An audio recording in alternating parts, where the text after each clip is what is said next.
Good afternoon, everyone, and welcome to the University of Manitoba Alumni and Friends Virtual Learning for Life Winter 2021 series. My name is Tracy Bowman.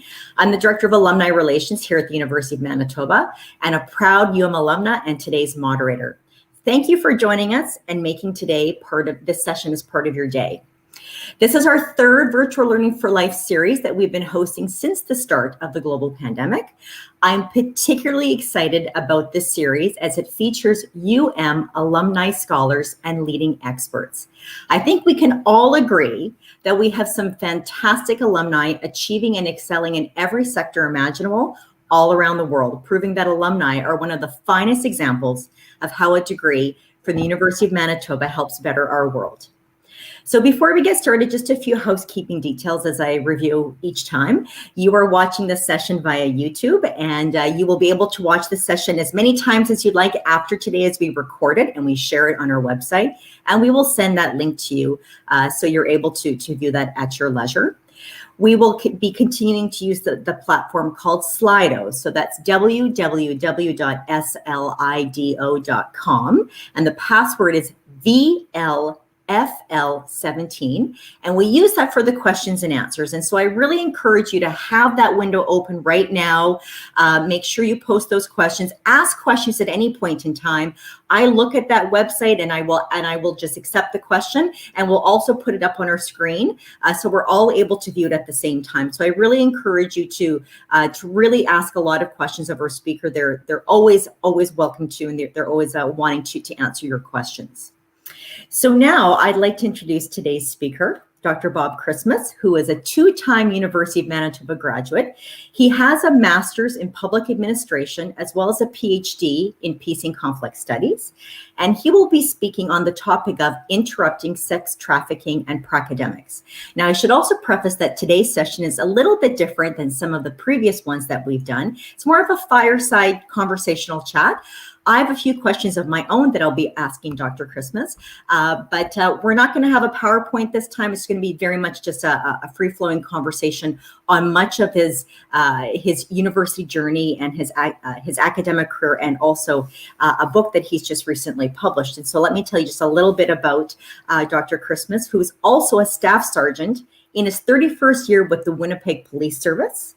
He went to university a little bit later in his career, and he received his PhD fairly recently, and through that he was awarded the University of Manitoba Distinguished Dissertation Award for his doctoral research, looking at modern day slavery in Canada's criminal sex industry. And the book that he recently published in 2020 is entitled Sex Industry Slavery, Protecting Canada's Youth. So definitely an interesting and important topic to discuss. So welcome, Bob. Thank you so much for joining us, and all of our alumni around the world who will be listening today. So is there any sort of intro comments that you wanted to share, something perhaps I didn't mention in the introduction? Well, first of all, thank you very much for having me. I really do like staying connected with the university and participating in things. I've had the opportunity to participate in a couple of different events with you, and I'm really happy for the work that you do keeping people connected. I have to say, I've done a few conference presentations over the last couple of months, and you know, my family had a pretty rough time through the COVID, like many of us have, and 9 of us actually caught it. But the positive side to it is I think it's driven us into the future and utilizing these virtual conferencing tools, because it just fascinates me that people can, who've gone to the University of Manitoba, could be sitting in Calcutta or who knows where in the world, and just log in and participate just like we're in the same room. And I think we're all getting a little better at it as we get practice. So thank you very much for inviting me. Absolutely. We're glad to have you. And as you're saying, so you were participating in our visionary conversations with Dr. Bernard last year, as well as I know you've also presented at St. Paul's College fairly recently. So thank you. So thank you for your continued involvement, and thank you for our alumni around the world who are listening today. So why don't we get started.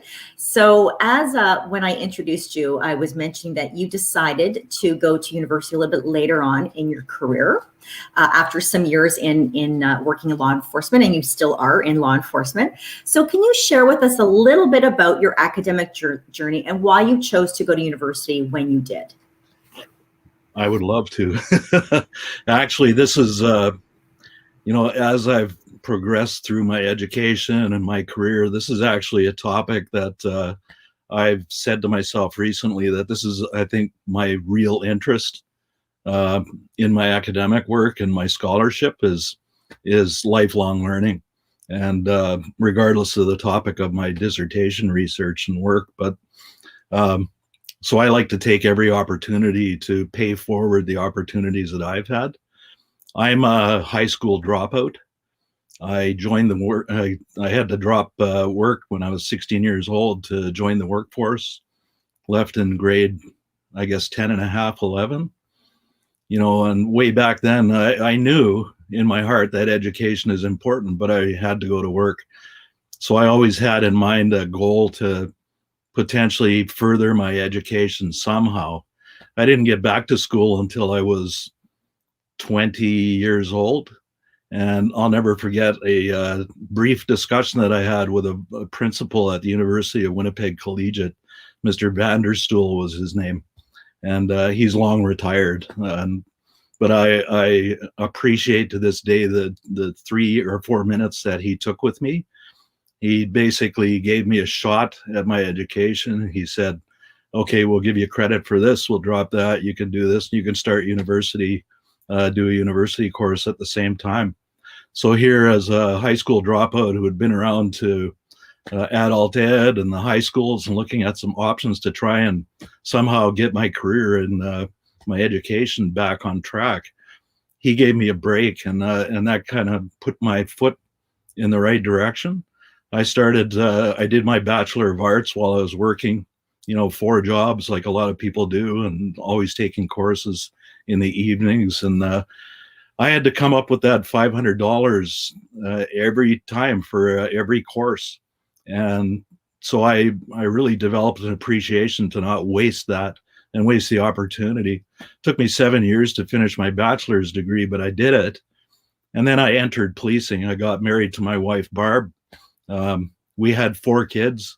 I got busy with my policing career from 1989 on. Busy also in continually training. I was involved in several startups in the police service. I was one of the original members in the ICE unit, the arson strike force, and all of those things involved a lot of training. And I also at one point became a profiler. So I took courses. I went to Ottawa about 6 times for 2-week blocks of training at the Canadian Police College. So it's not like my mind was dormant, but I always had in the back of my mind that I'd really like to try and pursue my formal education somehow, whether it be law school or some form of grad studies. But I was really insecure about that. There I got another great break. 18 years into my policing career, I talked to one of the deputy chiefs. I was looking at options. One of the deputy chiefs in the Winnipeg Police, Menno Zacharias, was working on his master's in public administration. And he suggested, why don't you go and talk to the chair of that program and see if see what kind of candidate you would be, or if you could take a course. And I did that. I went and talked to Joan Grace at the University of Winnipeg. And she said, why don't you try one course? And on a snap decision on a Friday, after 18 years out of the University of Winnipeg, I went back, got readmitted to the university, ran around, got permission to take this theory course in public administration. I loved it. I registered for another course, and before I knew it, I'd finished half of the MPA program with a maybe 4.3 GPA before I was even admitted to the program. Then I applied, and it was just such an enriching and rewarding experience that I feel forever indebted to everybody that gave me opportunities and allowed me the opportunity to pursue my education and fulfill my my voice a little bit. So I really try to take every opportunity to pay forward those opportunities as well. again, I had another opportunity. I found it so rewarding going through the MPA in every way. It changed every aspect of my life. Just beginning to think critically and with a broader perspective on everything. I immediately started looking for a way to continue my education after the MPA. I met Dr. Sean Byrne. He's the professor of Peace and Conflict Studies at the Arthur Morrow Center at the University of Manitoba in St. Paul's College. And we hit it off, and he told me, why don't you apply? And he gave me some tips on how to put an application in. It came back, not surprisingly, that I have no background in peace and conflict studies whatsoever, but why don't you try this brand new first cohort of the MA program in peace and conflict studies, which is a joint program between the U of M and U of W. And I said, sure, I just want to continue my education. So I did that, and I had gotten maybe 3/4 through that. I'd finished all the coursework. And then I came to the Faculty of Grad Studies and said, I already have a master's degree. Maybe all this work that I'm doing should apply towards a PhD. And I think I now have a pretty good grounding in the field. I almost have a master's degree in it. And the University of Manitoba, I'm so grateful. They said, okay, it's as though you were in the PhD program from the start. And so then I ended up in the PhD and continuing on from there. When it came time to select a thesis topic, Dr. Byrne and Dr. Jessica Senna, they had always encouraged students to pick something that you're passionate about for a PhD dissertation topic, because it'll help get you through the hard work that's involved in it. And so thinking back on my career, one of the most challenging and I guess equally rewarding challenges that I had in policing was when I ran our missing persons unit back in the mid-2000s and drove some innovative changes in the way we approached intervening with high-risk youth who were being sexually exploited. But I also knew that children in Manitoba are being exploited and even dying as a result of the sex industry. And so obviously the tens of millions of dollars that are going into counter exploitation, there are some things that could be fixed in the system. So I went into that as a research topic, and hence I ended up with my dissertation on slavery in Canada. That's very interesting. Thank you for that background on your experience, because I was thinking, why peace and conflict studies? That is a fairly new program, as you're mentioning, for the University of Manitoba and University of Winnipeg, a really interesting program, and interesting and great to see how you were able to move from that master's to a PhD. As I think anybody who's gotten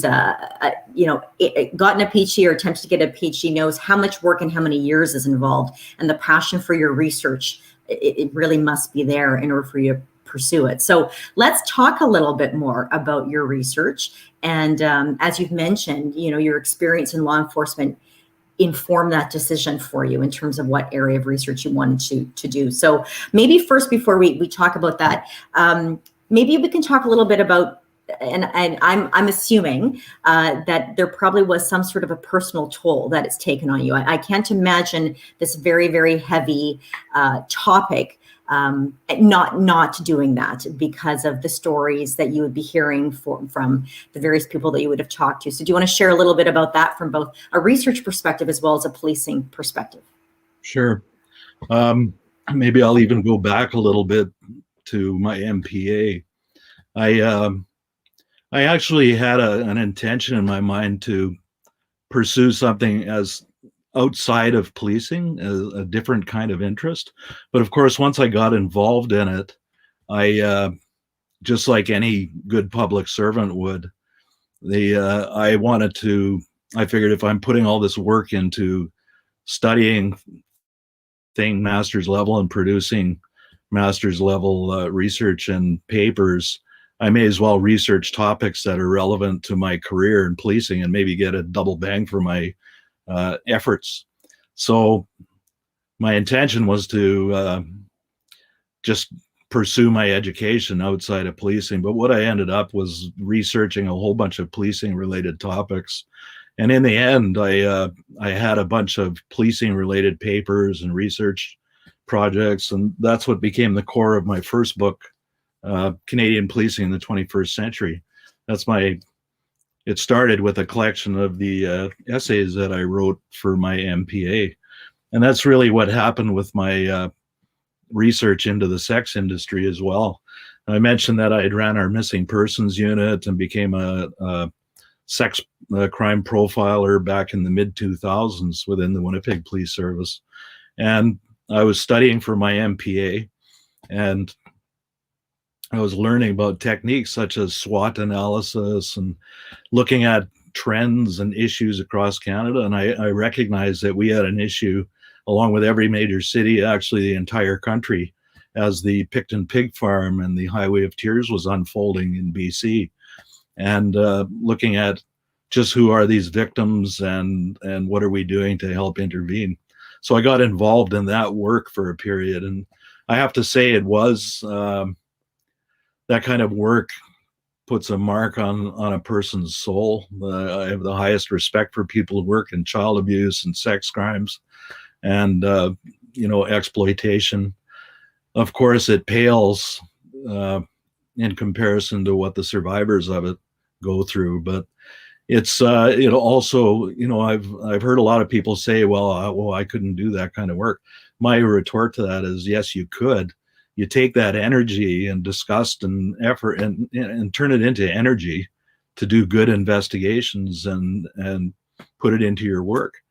And that's what I tried to do. So when it came time to select a PhD topic, I thought I was long out of that field completely. But when it came time to pick a research topic, as I mentioned, our professors, they always encourage us to pick something that you're passionate about and something that you feel will be meaningful, right? So I, thinking back on my career, I thought, well, I have to do this. And I took a grounded approach with my research, a qualitative approach, which meant I gathered the stories of the people who I talked to. I ended up speaking in my research to 61 different people. I started off with an intention of maybe 40 interviews, but I ended up with 61, which seemed like a good idea at the time until it came time to do the transcribing. And I ended up with maybe 600 pages in my final manuscript. But so I did that work. I have to say it was no harder than the police work that I'd done, but it was probably equal to that. And I've actually written papers on doing qualitative research on difficult issues like that. Like I recall a time when I interviewed 2 survivors on the same day. And I remember just sitting in my car and feeling emotionally drained. And I thought, I'm never going to do that again. So probably the most, but with difficult work comes meaningful rewards, right? So when I finished the research, Diane Red Sky from Mama Wichita she's a leader in the Indigenous community, and she's done a lot for counter exploitation in Canada. She actually reached out to me and suggested that I roll out my research findings first to the survivors. So she gathered a group of survivors at Mamawi, and that's where I first presented my research findings with an elder and some guidance, so they could, as they call it, walk with me as I roll out my research. So that was extremely meaningful. And I also have often felt, and I've talked about the weight or the burden of doing research that you feel is important.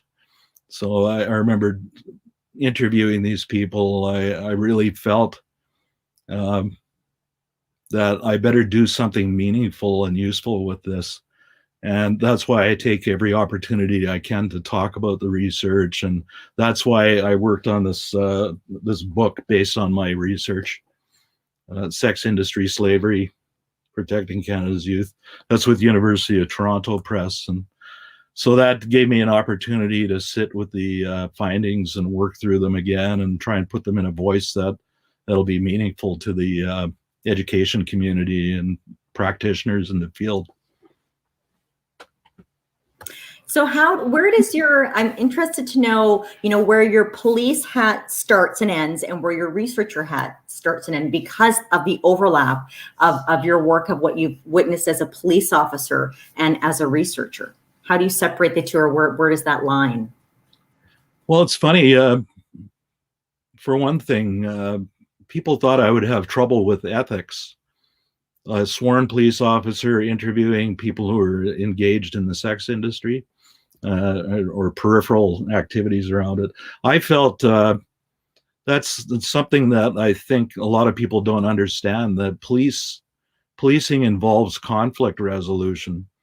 We go to maybe 10 or 20, we just go to extreme conflicts and deal with the base of humanity day in and day out. And people trust us to try and help them with their problems when they call us in a crisis. And I felt that people would appreciate the voice that a police officer can bring. It's kind of an unbiased, non-politicized voice to social issues. And that's the voice that I feel that I've developed. And probably the most significant thing that I've gotten through my education is just developing a voice on things based on my deep policing experience, and then enhanced by the education that I've had. It gives me an ability and a platform to bring light to social issues. So that's what I think publishing on these issues, on social justice issues, has become my main goal and my main passion. And that's led me to work on the books that I'm working on now. And I've done a lot of papers, newspaper articles, op-eds, professional magazine. I'll take every opportunity I can to try and raise awareness on these social issues. So I may have got off track. I apologize. No, it's all good. So are you able to, can we explore a little bit about some of the key research findings that you found, particularly as it relates to your PhD dissertation? Sure. There's a lot of obvious ones that are right. They resonate with research that has been done. Well, first of all, the way I approached my research, I found in doing my lit reviews and preparing to do this research that most previous research had left out some important voices on the subject. Police obviously being one, prosecutors, politicians who make the laws, people who work in NGOs. I found a lot of previous research is focused just on speaking with people who are engaged in the sex industry, and then some expert social workers. So I tried to bring a more 360 view on things. That's why it's called a grounded approach, going in basically with an open mind. And I'm just going to talk to these people and see what they have to say and see what flows out of what they have to say, without trying my best as I go to not influence and guide what they're, and cause any bias. So I interviewed 61 people who represent about 1,000 years of experience, either being exploited in the sex industry and sex trafficking, or working in NGOs or government agencies, or involved in a major way in counter-exploitation and anti-trafficking work. So from that 1,000 years of experience, I made some findings that, like I said, some of them are obvious. We need greater collaboration and coordination between all the agencies and resources that are out there. Some agencies are competing for perceived limited funding, when I think if the whole system was coached better from high up, it could potentially get a better bang out of the resources that we have deployed right now. But some of the more unique findings that I found was, for one, I found that there's a significantly large proportion of people who are working in non-government agencies helping sex industry survivors are survivors themselves of sex trafficking. So a lot of these people, when I was talking to them, they divulged that, yeah, I was trafficked for 10 years. And then I got into working with sex industry survivors. And I found that a lot of people working in NGOs are almost volunteering their time, but they do it because they got out and they want to pay forward and try and help other people do it. And so with limited resources, there's very little resources for people who, for instance, that they don't get re-traumatized themselves. And it's extremely triggering if you were trafficked.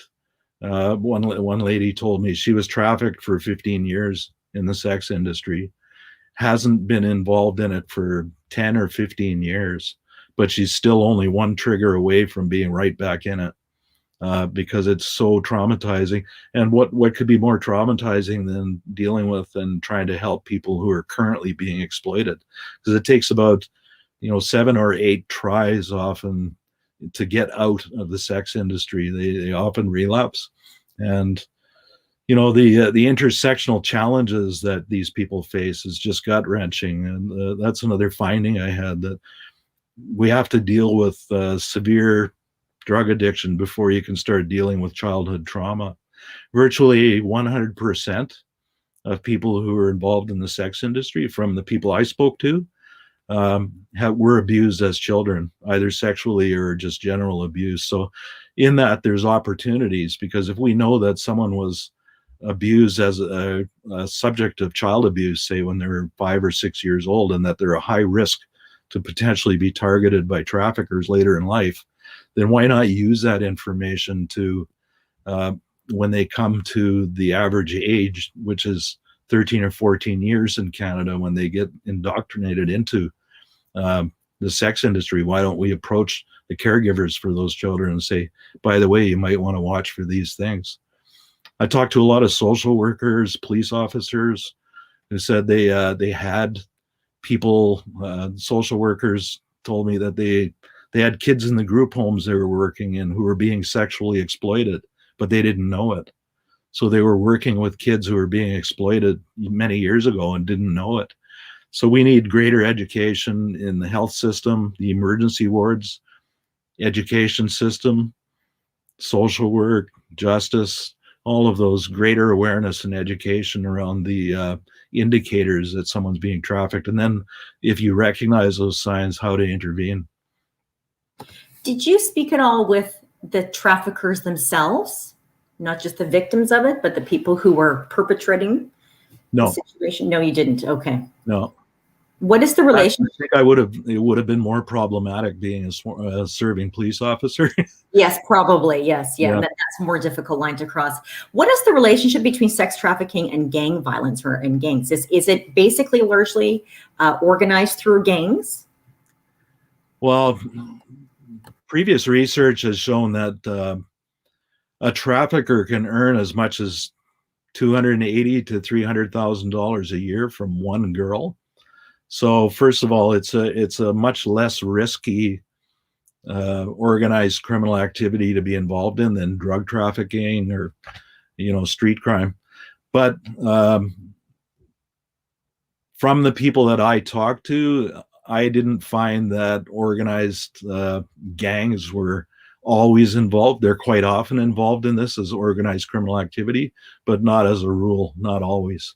And I should point out as well that my findings, I decided with my research to go deep in Manitoba rather than going with my limited resources. I supported myself through my education, thanks to my family, without funding because I was working full time. So I would have had a hard time going all across Canada, and it would have been a more surface level kind of research. So I decided to go deep within Manitoba and make my findings.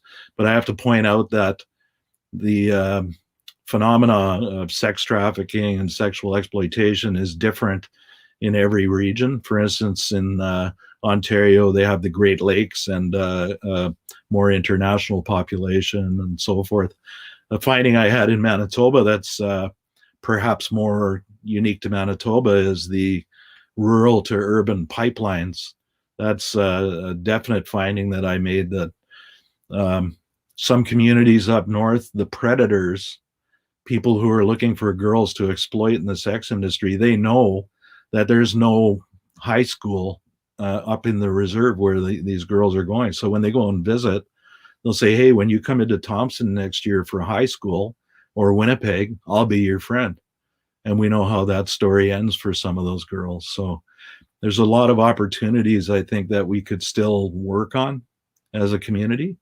But that's some of my findings. But you'll find if you go to my research on MSpace or read my book, I've got a table with all of my findings laid out very clearly, and there's some really tangible opportunities, I think, that people could take advantage of.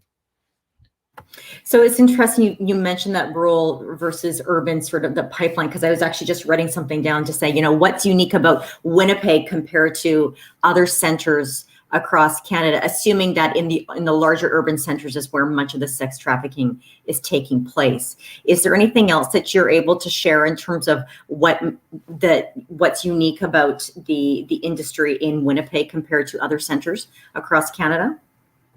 I think that my impression through my research is that we have a little bit more significant connection or correlation with drug abuse, substance abuse, and exploitation. So survival sex, oftentimes people who are being exploited in the sex industry are doing what's termed survival sex, basically for the next hit of crack or meth, for a roof over their head in these frigid Winnipeg winters, for food and so forth.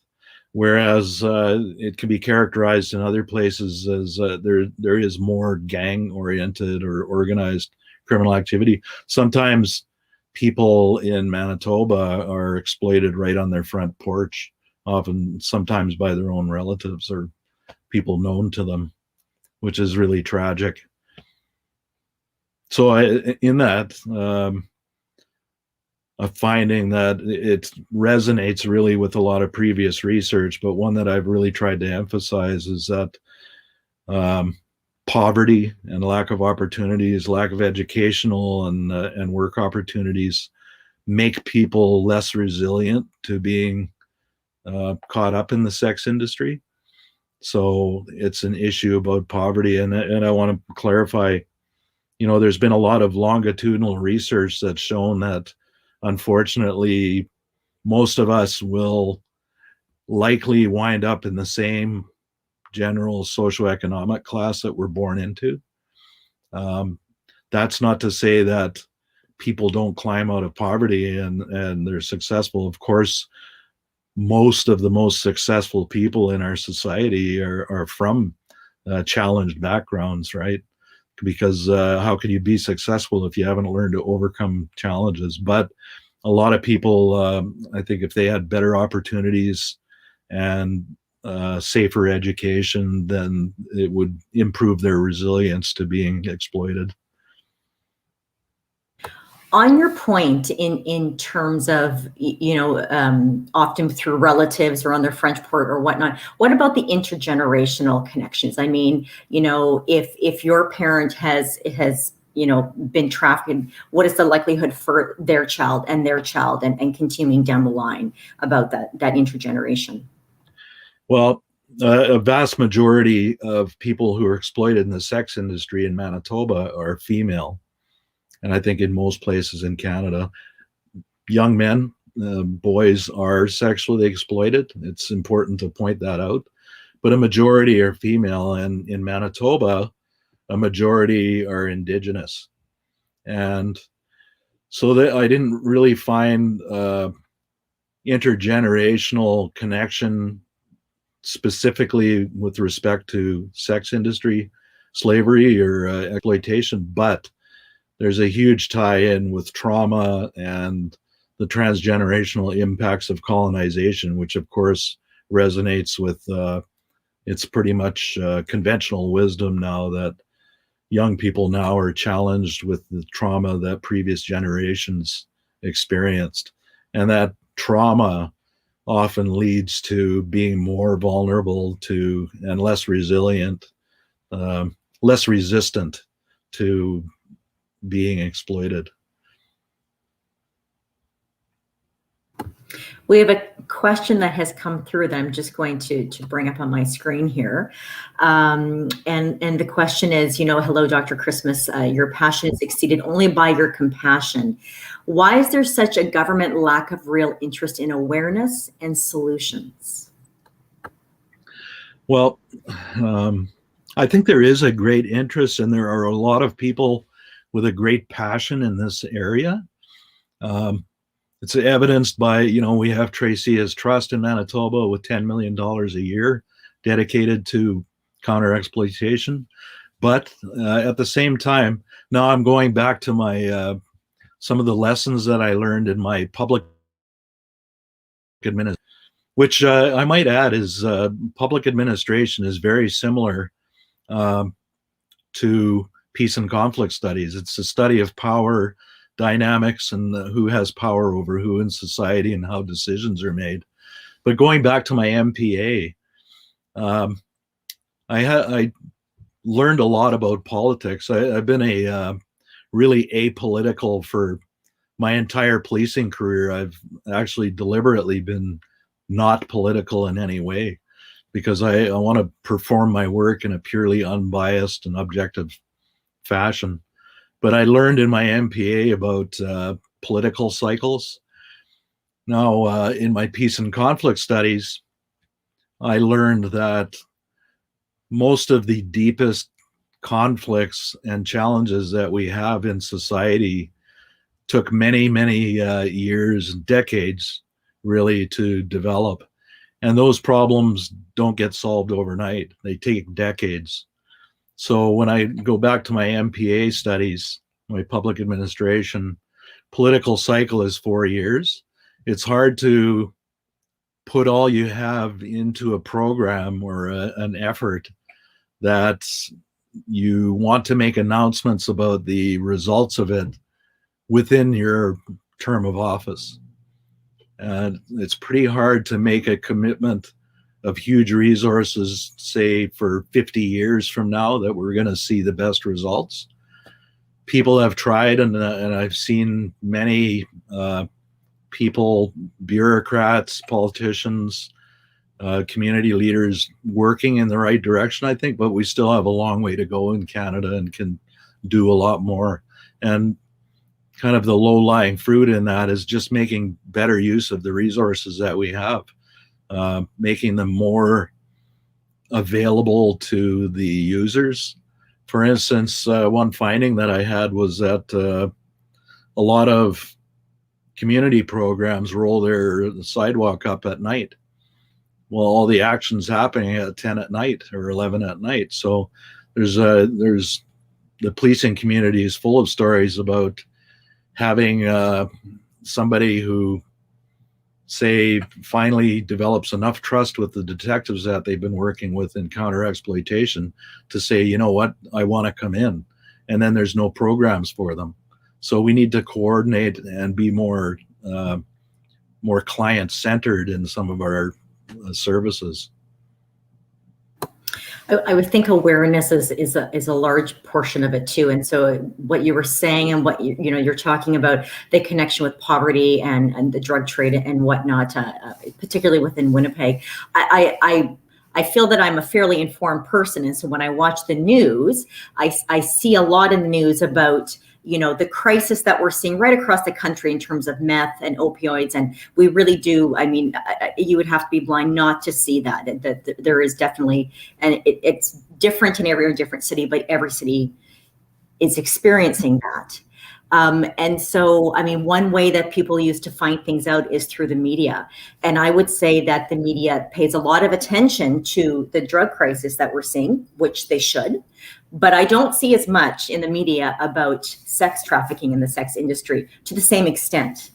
Can you comment on that at all in terms of, is there not, I would feel that many people aren't aware that the problem that you're commenting on is so prolific as it is. Yeah, actually, tragically, this is one of those problems that a lot of the people I have interviewed have given the impression that it's not in my backyard, so it's not my issue. So I think you hit the nail on the head there, that there needs to be greater awareness that this can happen. I've done some work with Joyce Smith, and in fact, she brought me to MP Joyce Smith brought me to Parliament to speak to the last Prime Minister and the Minister of Justice in 2014 when they were in the Supreme Court had scrapped Canada's counter-exploitation laws, and the government was forced to come up with something, with a plan over the course of a year, and they were seeking some input, and I was able to offer some input there. And what she has found is that it touches everybody from every walk of life, and I have to agree, it could happen to anybody. If you're living in Tuxedo or Charleswood, your daughter could be exploited. So it is everybody's problem. That's probably, you know, the most significant finding in my book that I really tried to emphasize, was that responsibility for this issue needs to be shifted more into the middle. You know, if you ask the question, who's responsible for the safety of children in Winnipeg, some people would say, well, it's Child and Family Services. Well, yes, in a way. Some people in Child and Family Services would say, well, it's the police because it's a criminal matter if they're being exploited. I think when we point fingers and try to work in silos, that's why silos don't work. We need to shift responsibility for these issues right into the center, where everyone in the public, every citizen feels a responsibility. Everyone in all of the different sectors feels shared responsibility for these issues. And I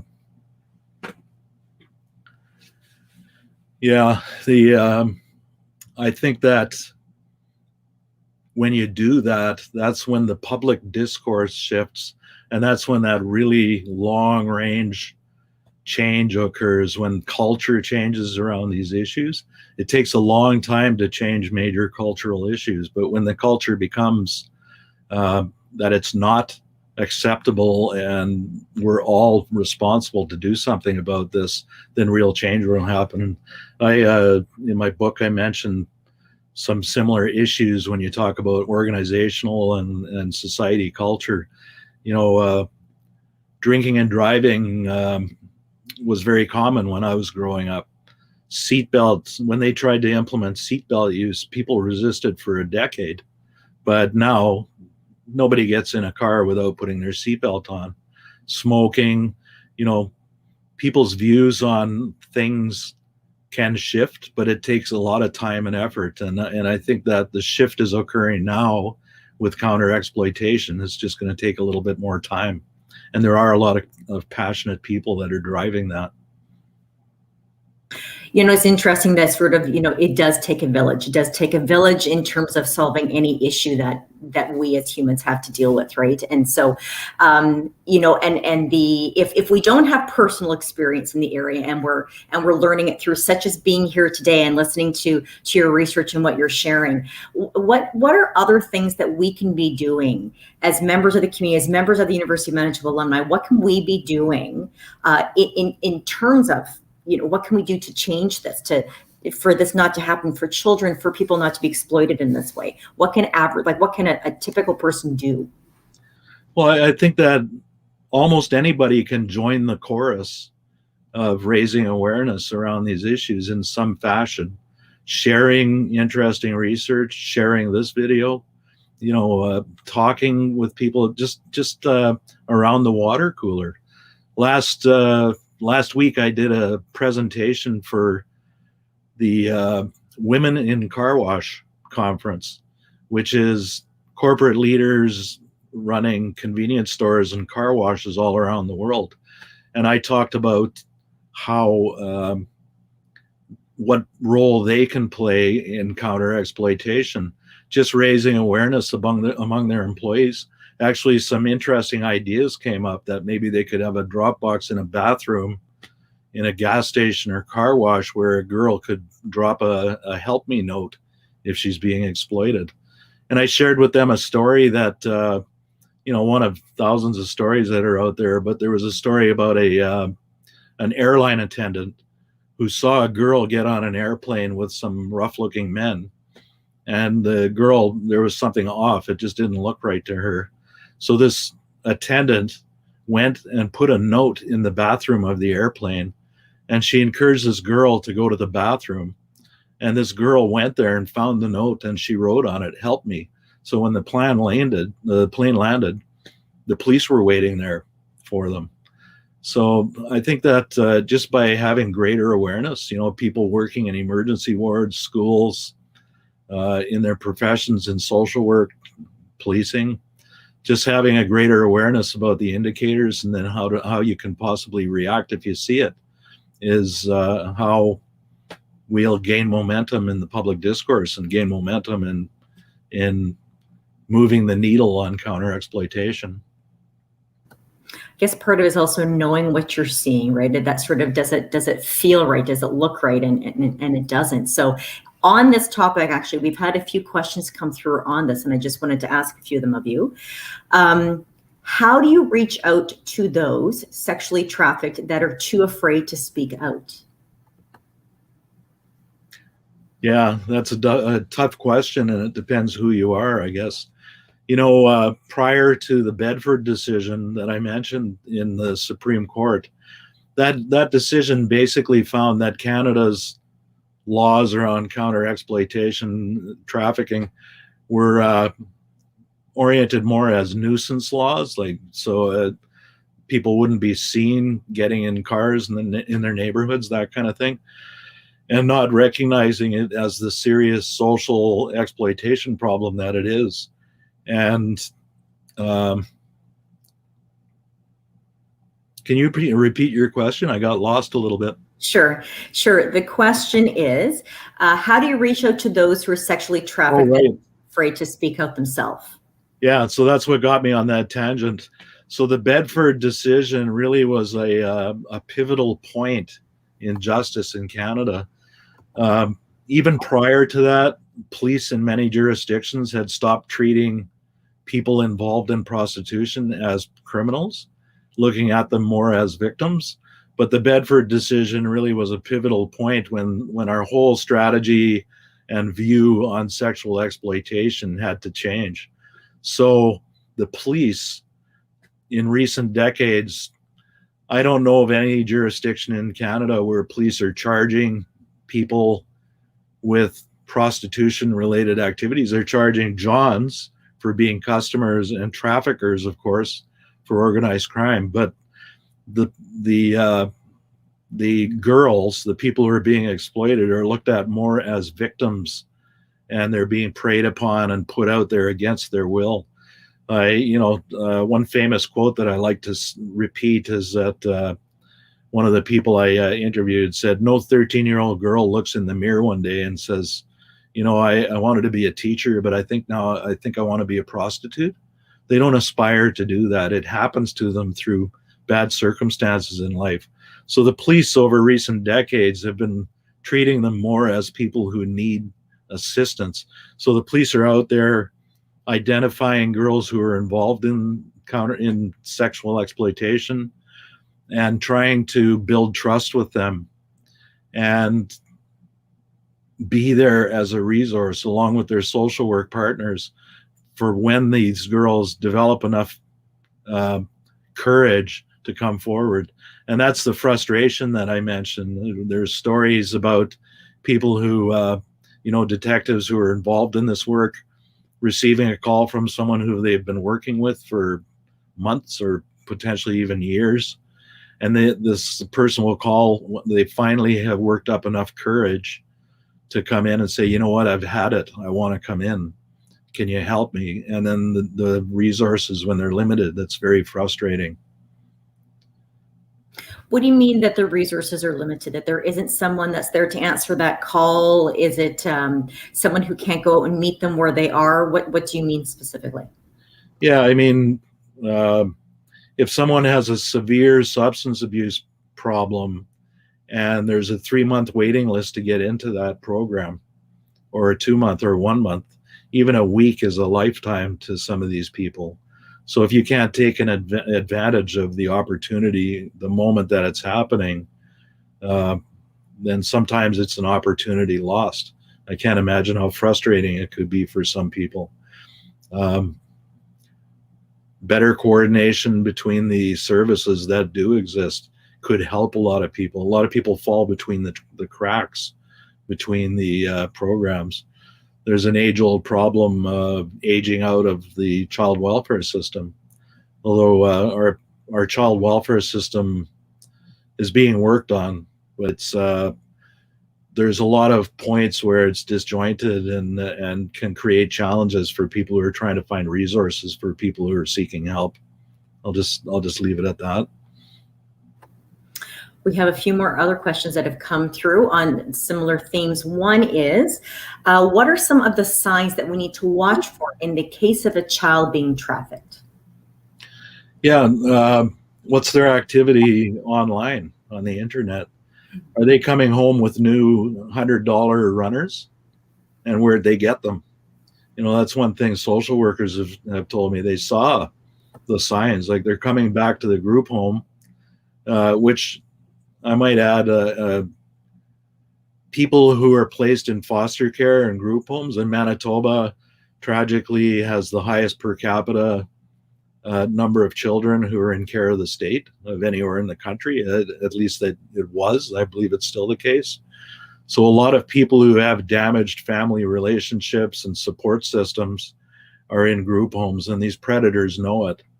Like Diane Redsky said, you may as well, they might have look like a neon glowing light to some of these predators, because they know if they're in this group home that they're probably having challenges with family, and they could use a friend, and of course we know where that friendship leads. So people being aware of what children are doing, and then being aware of resources that you can connect if you do identify it. Okay, some other questions that have come through is also, if I suspect someone is being sexually trafficked, what are the steps that I can take to expose this? Every case is different, but I'd say pay attention and make notes. And then if you have an opportunity, pass it on to the authorities.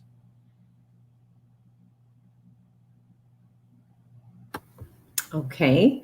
Another question is, how are sex traffickers caught and or stopped? I'm not currently working in that field, so I really shouldn't comment, but I can say that we have an excellent counter-exploitation unit in Winnipeg who works on these issues, and I'm sure they get all the intelligence and they act accordingly on it. The RCMP there's counterparts in the RCMP for sure across the country. These can be difficult investigations because oftentimes you're dealing with somebody who doesn't want help, trying to help somebody who doesn't want help, because oftentimes they've been entrenched in the sex industry and are adverse to speaking with authorities.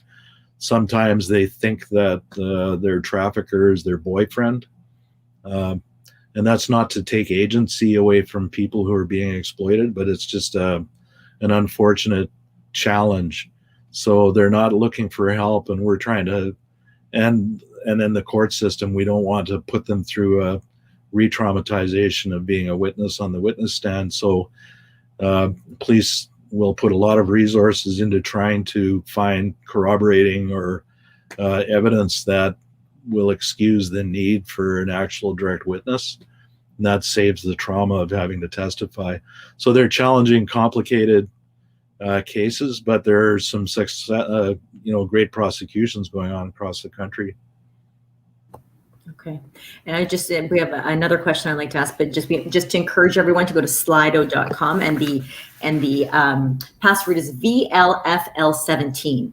So another question that has come through is, and I'm glad they asked this question. I was thinking the same thing too, is so that I can understand, please explain to me why the word slavery is appropriate in this discussion. And I guess I'd say, how does that differ from the word exploitation in your research?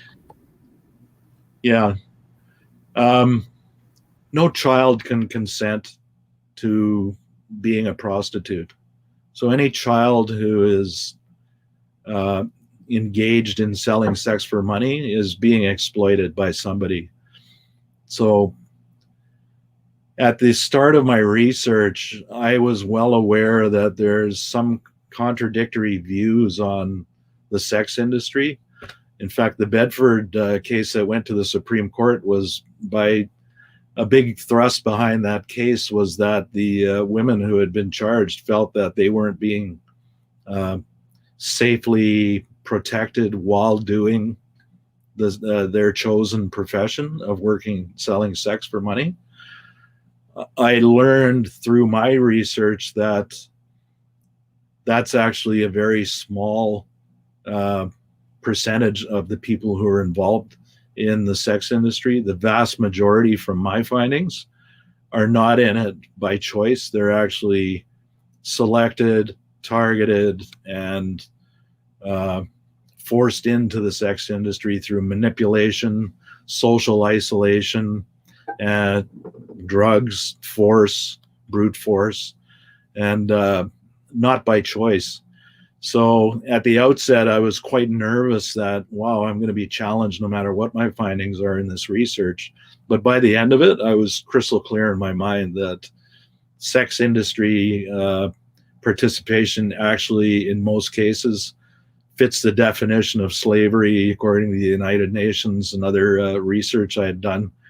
It is, in fact, slavery. And if you read some of the gut-wrenching accounts, I mentioned that I took a qualitative, a story-based approach. I tried to respect the stories that the survivors told me and the people who were working in counter-exploitation. And I tried to keep the intent of what they were trying to tell me in. So a lot of my quotes are longer and they're complete stories about what happened to them. And some of them are just so gut-wrenching.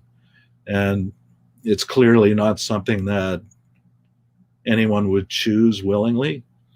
They might think they are or were at the time, but in hindsight, once they've been through it, looking back, it's actually slavery. So I was quite confident and comfortable in the end calling this slavery. What was the proportion of children that were those under 18? Were any of them under 18 that you spoke with as part of your research? No, I only talked to people who were over 18, but many had been exploited as youth. I see. Okay. For many years. So I got their perspective. And I also didn't talk to people who are currently engaged in the sex industry. And the rationale there was that I felt that I would have a hard time discerning an unbiased perspective on what had happened to them. I felt that they needed a cool down time in order to think back objectively and offer some real insights into what had happened to them. Okay, two more questions that I wanted to ask. One is referring to the Bedford ruling that you were talking about. So it reads, Bedford removed laws that had harmed or hurt sex workers. Explain how the SC ruling harmed counter-exploitation for those who were truly trafficked when those laws remained. Could you repeat that? I'm sorry. No, that's okay. So Bedford removed laws that had harmed and hurt sex workers. Explain how the SC ruling harmed counter-exploitation for those truly trafficked when those laws remained. The SC ruling. I'm not sure what the meaning is there. Maybe how the Supreme Court, I'm guessing that is. Okay. Mm-hmm. So what I can say, the Bedford, some women were charged with the existing laws prior to 2013, which are the nature of them was communicating for the purpose. They basically were oriented more around treating sexual prostitution as a nuisance law, not in my backyard kind of thing. But these women felt that they challenged those laws and the existing laws because they weren't allowing people to be protected while they're doing that chosen work. I think the actual effect was that the more substantial effect, and I'm not a lawyer, but I feel the more substantial aspect from my perspective is that that Supreme Court ruling recognized that the sex industry is actually exploiting women, and it is exploiting people who are vulnerable in society. Okay, 2 more questions, and that is, are you an advocate of publishing the names of Johns who were caught? I can't really comment on that. I haven't really thought that through, but I've definitely a big finding of mine in the end.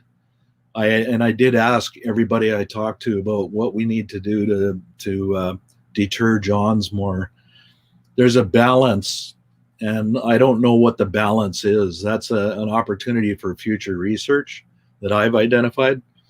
There's a balance between enforcement, and justice, and education and awareness. There's been lots of research that shows the John schools where people are made to go and learn about the harms that they're causing by hiring prostitutes.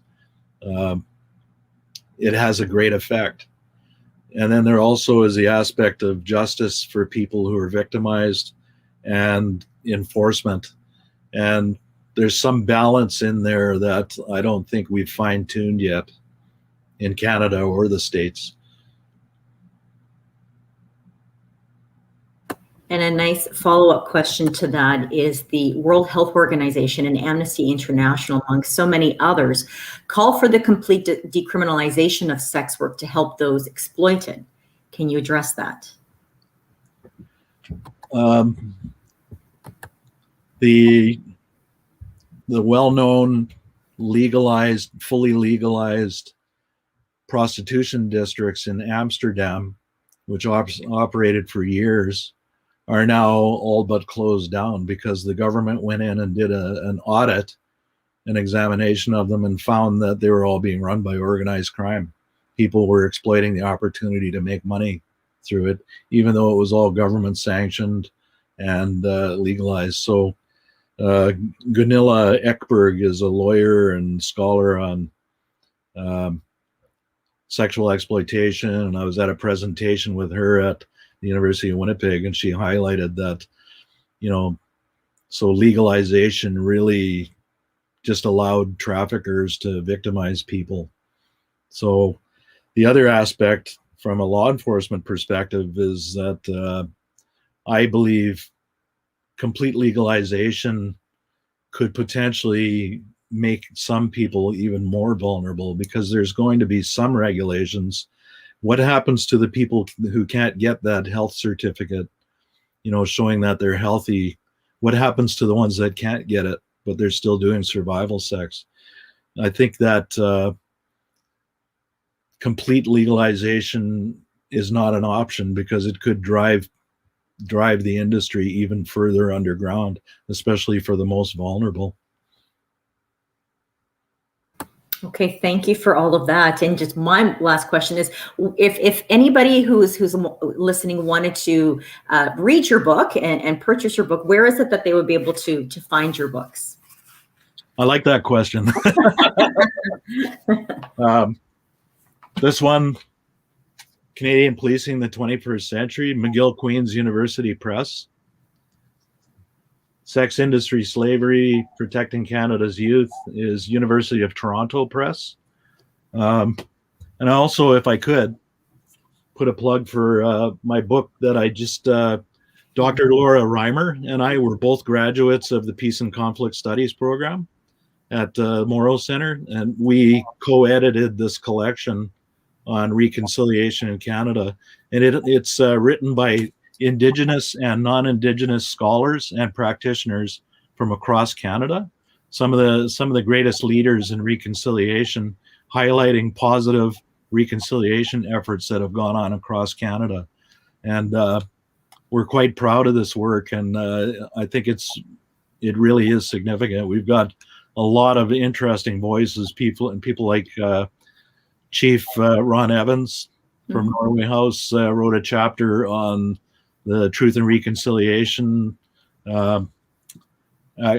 section 92 on business development. I co-authored a chapter with Dale McPhee he's the chief of police in Edmonton, on how policing has evolved. But there's a lot of really interesting aspects on how education and the universities have taken huge steps towards reconciliation. And if there's a minute left, I'd like to mention my current work. Yeah.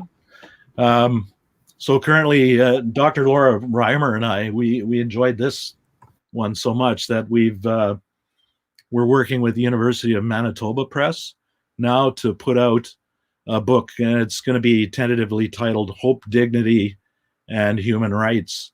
And it's a collection of chapters from scholars and emerging scholars on just human rights issues around the world. And my other current project, I'm seeking a publisher right now for a book that I've written on, and it's my first attempt at fiction writing, and which I really enjoyed. It kind of I felt that it gave me the opportunity to explore issues more deeply and more creatively. And it's about a missing person case in Canada that leads to capturing a serial killer and taking down some sex trafficking rings. Wonderful. Well, thank you for all of that. And anybody who's listening, please do go online and search all of those books and those publications out, because I'm sure they would be a really wonderful read. And keep doing what you're doing. It's really important work. And we'd love to bring you back another time to hear about some more of your research that you've been doing. So thank you, Bob, for your candor, for sharing all your research with us. Thank you, everybody, for participating and taking the time to spend with us. We will be sending you a link to today's session if you'd like to view it again, share it with others. We'll also be, like usual, we'll be sending you a survey. So if you could provide us with your feedback, we would appreciate it. It's the only way that we're able to improve. And so next week, if you haven't registered, if you want to check that on the website, but next week's presentation is by Taylor Morisseau, who is a current PhD student at the University of Manitoba, but she's also a Faculty of Science grad, and she's also a 2020 U of M Distinguished Alumni Award recipient in the Outstanding Young Alumni category, and she will be speaking on rewriting history, explaining the rise of type 2 diabetes among Indigenous youth. So thank you very much, everyone. Have a wonderful week, and we will see you next Wednesday.